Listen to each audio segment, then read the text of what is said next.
Hello friends, आप देख रहे हैं आपका चैनल शेयर बाजार विद आयुष। और इस वीडियो में बात करेंगे उत्कर्ष स्मॉल फाइनेंस बैंक आईपीओ के फर्स्ट डे सब्सक्रिप्शन के बारे में। पहला दिन है दोस्तों आज सब्सक्रिप्शन का। पहला दिन था आज, ये आईपीओ ओपन हुआ, कितना पैसा निकल के आया on the very first day ये हम समझने वाले हैं। एंड सबसे इंपॉर्टेंट यहाँ पर कि कितना रिटेलर्स के द्वारा पहले दिन सब्सक्राइब किया गया। अगर सब्सक्रिप्शन बहुत ज़्यादा निकल के आता है तो क्या स्ट्रैटेजी अपनानी है, ये बात हम करने वाले हैं। तो वीडियो काफ़ी इंपॉर्टेंट रहेगा। उससे पहले अगर अभी तक दोस्तों आपने चैनल को सब्सक्राइब नहीं किया है, चैनल को जरूर सब्सक्राइब आप लोग कर लीजिएगा।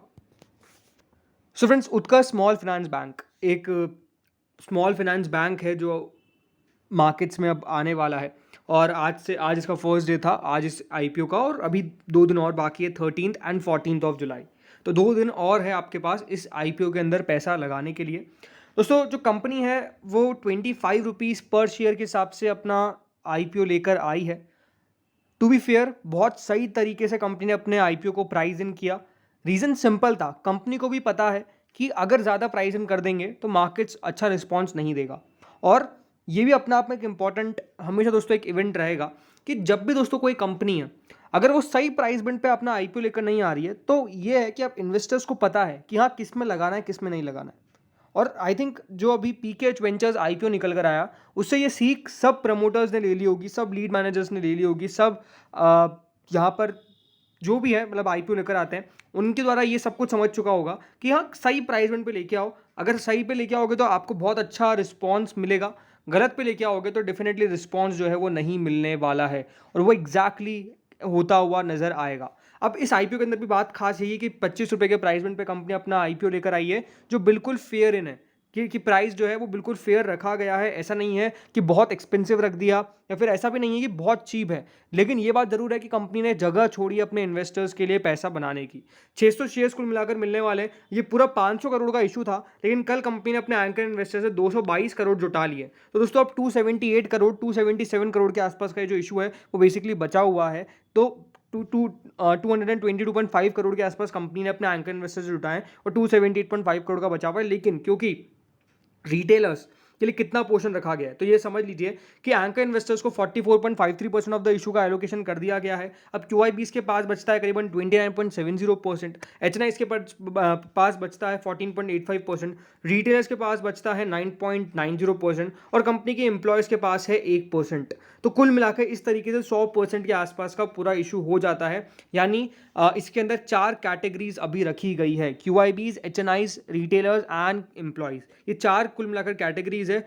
5वीं एंकर इन्वेस्टर्स की थी जिनको ऑलरेडी एलोकेट कर दिया गया है 222.5 करोड़ यहाँ पर रुपए के आसपास उनके द्वारा पैसा जो है वो बेसिकली आ चुका है। और 222 करोड़ अगर 44% है तो अपने आप में आप समझ सकते हैं कि कितना अच्छा ओवरऑल बुक हुआ है, एंकर बुक निकल कर आई है। और ये अपने आप में बहुत मैटर करता है बिकॉज याद रखिए कोई भी आईपीओ हो अगर उसकी एंकर बुक सॉलिड है इसका मतलब वो इशू बढ़िया करता हुआ नजर आता है। मोस्ट लाइकली यही देखा गया है। अब चलिए ज़्यादा बात नहीं करेंगे, अब बात करते हैं सब्सक्रिप्शन के ऊपर।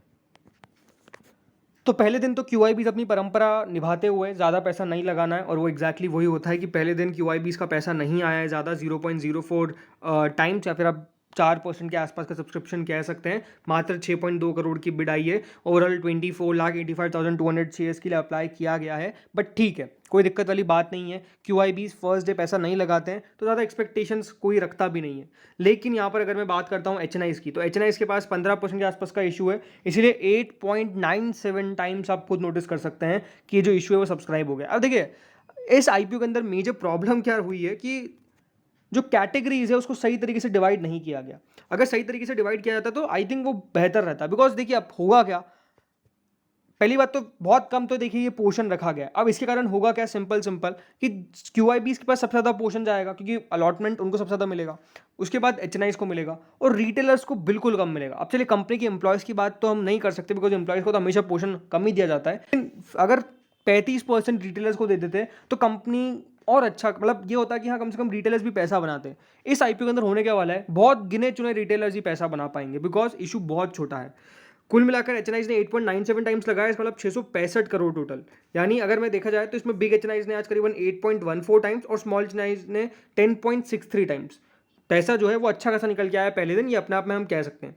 अगला आता है रिटेलर्स। अब रिटेलर्स का आप खुद नोटिस कर सकते हैं पहले दिन 15 गुना सब्सक्राइब हो गया, ऑलमोस्ट 15 टाइम्स हम कह सकते हैं। तो बात सिंपल है कि दोस्तों जितना ज़्यादा सब्सक्राइब होगा उतना ज़्यादा आप कह सकते हैं कि यहाँ पर अलॉटमेंट के चांसेस कम होने वाले हैं।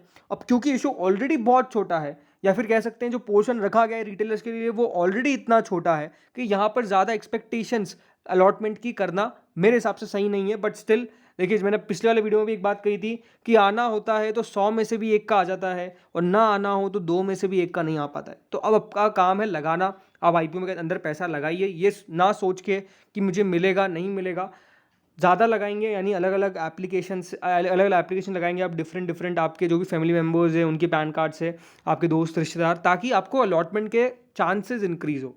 एक ही यहाँ पर जरिया है। और याद रखिए हमेशा प्राइस बैंड जब भी चुने वो 25 रुपीज़ का चुने। ये एक सबसे इंपॉर्टेंट बात है जो लोग समझ नहीं पाते हैं कि जब भी दोस्तों प्राइस बैंड चुनना होता है तो वो आपको हमेशा अपर प्राइस बैंड चुनना है, ताकि आपका जो बिड है वो एक्सेप्ट की जाए। जब आईपीओ 25 रुपीज़ के प्राइस बैंड पे एंकर इन्वेस्टर्स को दे रहा है कंपनी, तो वो आपको भी 25 रुपीज़ के आसपास 25 रुपीज़ पे ही देगी, ना ही 24, ना ही 23, ना ही 23.5, ना ही 24.5।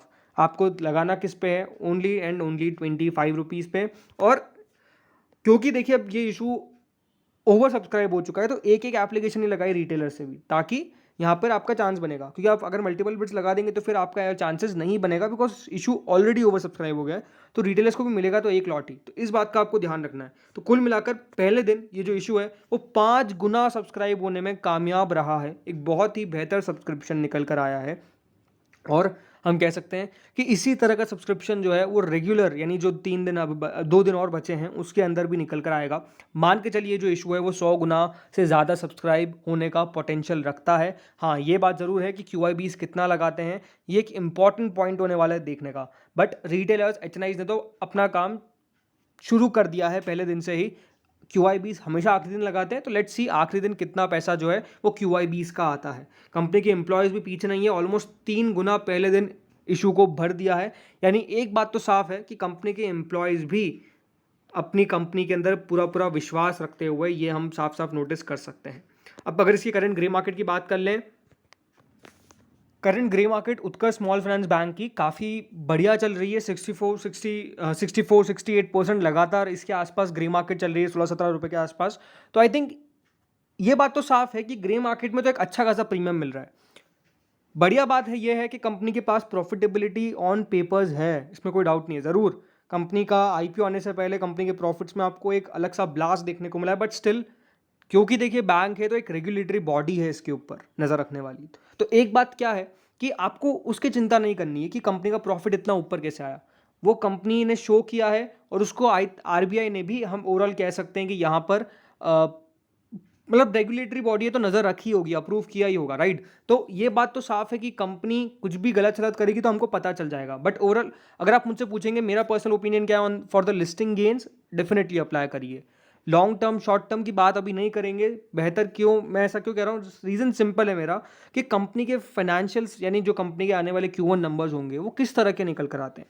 और आई थिंक अगर आप कंपेरेटिवली उसको फिर नंबर्स को अगर हम कंपेयर भी करेंगे इस अलग अलग स्पेस के अलग अलग कंपनी से, अलग अलग बैंक से, तो फिर डेफिनेटली पता चलेगा कि हाँ कंपनी ग्रोथ पे कहाँ खड़ी हुई है, राइट। तो वो एक इंपॉर्टेंट फैक्टर है। ज़रूर कंपनी के पास अच्छा खासा ग्रोथ कंपनी ने दिखाई है, वो कंपनी के पास दिखती भी है, इसमें कोई डाउट नहीं है।